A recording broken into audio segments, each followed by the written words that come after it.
How is it that time of year again? I know that I'm already going to regret this. 24 videos to review the Marvel Advent Calendar Storybook Collection. Includes new content, and I've got the builders in. Upstairs is August, and I look like a twat. But I'm going to go through the storybook each day for my Advent Marvel Story Calendar. Stay tuned.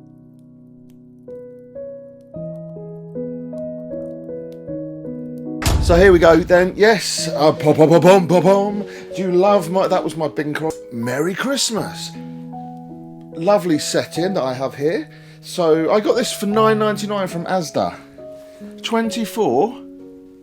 I don't know why there's not 25, but Marvel Storybook. So I will start with number 1, as it's the 1st of December.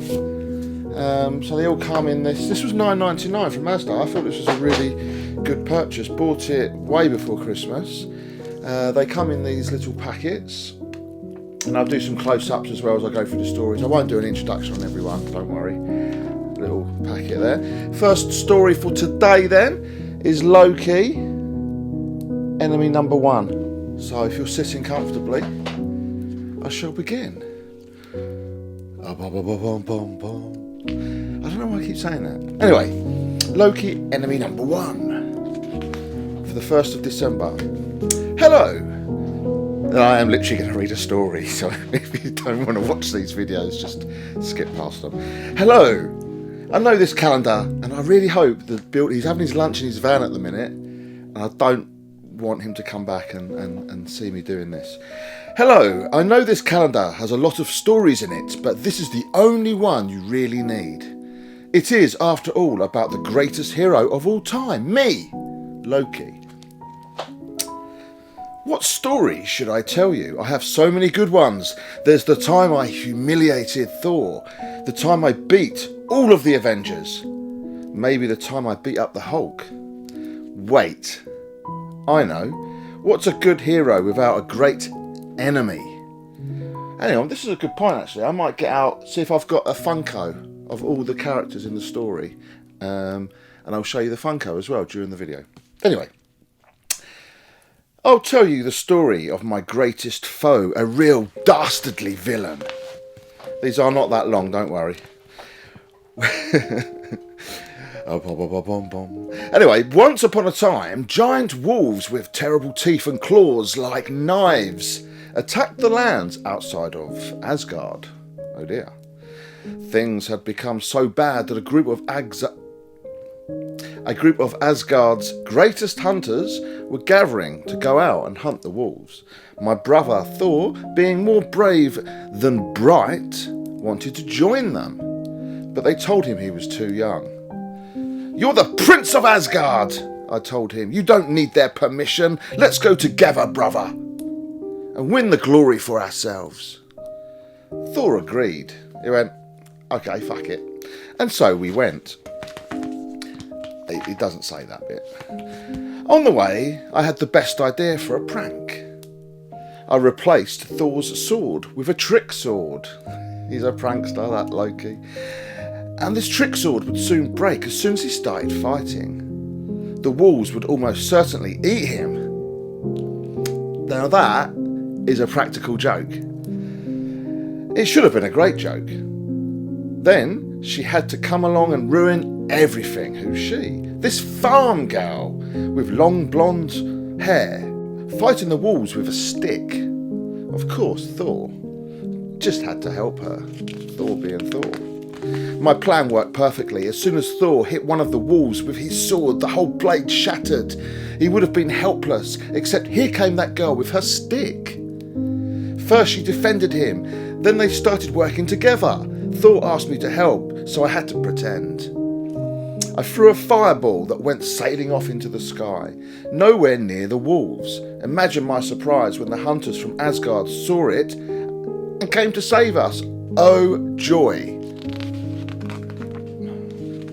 I was annoyed, but at least I would never see this farm girl again, right? Wrong. It turns out she's actually a lady of Asgard. Her name was Sif, and she was the worst. To make matters worse, Thor wouldn't stop talking about her. It was always Sif this, or flowing golden locks that. The only thing more obnoxious than my brother Thor is my brother Thor in love. Gross! It does say that. I'm not overacting. Well, I was overacting, but you get it. Thor and Sif started hanging out all the time. Oi, oi. Pretty soon she was putting ideas in his head. I'm sure Loki has your best interests in mind, Thor, she would say. But roasting...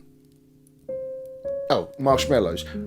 Wonder where this was going for a second. But roasting marshmallows on Surtur sounds dangerous. Wouldn't you rather spar with me? She was doing it on purpose. She was interfering with all of my plans.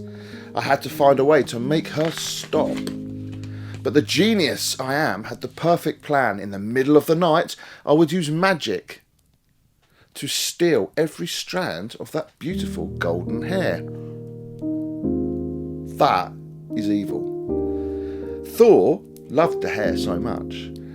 So then I'd sneak away. Neither Sif nor Thor would ever suspect me. Once Thor stopped spending all his time with her, I could go back to trying to maroon him with the frost giants.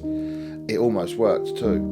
On the way out, I must have made a noise because all I heard was a roar like a wild animal, and Sif catapulted across the room in no time. It's a bit like some of the women from my past. Anyway, she tackled me in the middle of the room again. I was so surprised I couldn't even defend myself. She pinned me down and started yelling, "Why did you do this? I've been nothing but nice to you." Oh, I should do the voices, shouldn't I? "Why did you do this?" No, I shouldn't. Her voice was ear-splitting. Thor was the first one to come running. He tried to save me from the bold attacker. But when he saw that it was Sif, he stopped. And Mum and Dad, Freya, my dog's called Freya, and Odin rushed in next. Sif told them what had happened. "I can replace it," I yelled, hoping that I would get her off of me. I'm assuming he's talking about the hair. Is anyone still following this? Carry on. Anyway, very well, said Odin. You have one day to replace Syphilis's hair, or I shall grant her revenge. Thing is, making something reappear is a lot harder than making it disappear. There won't be much editing on these videos because there's going to be so many of them, so just stay with me. I didn't know where one could get a head full of hair, so I figured I'd try the dwarves of Nidavellir. Dwarves can make anything. They're also very rude. I tried all of the top smiths, and they all said that they were too fucking busy to work with a trickster. They didn't, but, you know, they were rude, So I took one last shot at the dwarf I knew, who was the second best smith. At first he refused, until I said, "You know, I heard you were the second best smith." I know what that's like. I've been Odin's second best son my whole life.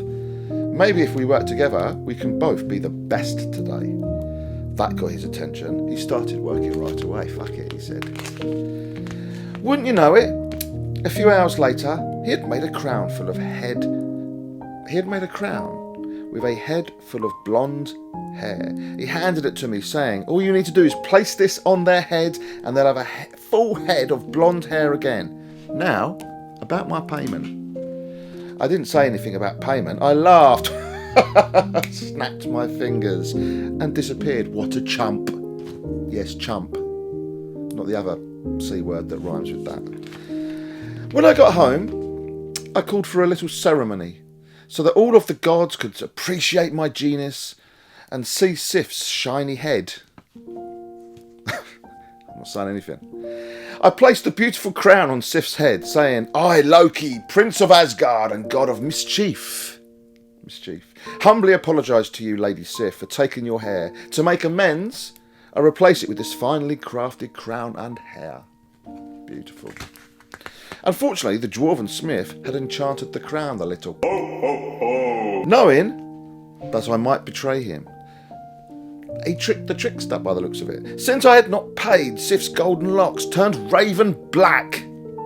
Honestly, I thought she looked better this way. I've always been partial to dark hair, you know, brunettes over blondes and all that. But anyway, she was not happy and tried to stab me. But Odin stopped her.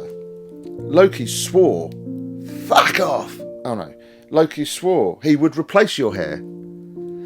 And he has. There was no promise made about the colour of said hair. Odin's voice boomed. Oh yeah, sorry. There was no promise about the colour of said hair. Odin's voice boomed. She couldn't stab me, but Sif pulled me close and said, "I'll see to it that you're never trusted again." This is such a Christmassy, good feeling story, would you not say? "No matter what you do, I'll stop you," said Sif. So if you've read this far, if you're listening, still watching, you've probably guessed who's my greatest villain is. Who's Loki's greatest villain? Did you guess? Boys and girls, ladies and gentlemen. That's right, it's me. I'm my worst own enemy. I learnt that day that if you're going to play pranks, you shouldn't break anything you can't fix. A good trickster always needs to think 2 steps ahead. Well, there you go. If that is not a Christmas message, I don't know what is. I'll put a picture of my Loki Funkos, and I'll join you tomorrow on the 2nd of December for another Merry Christmassy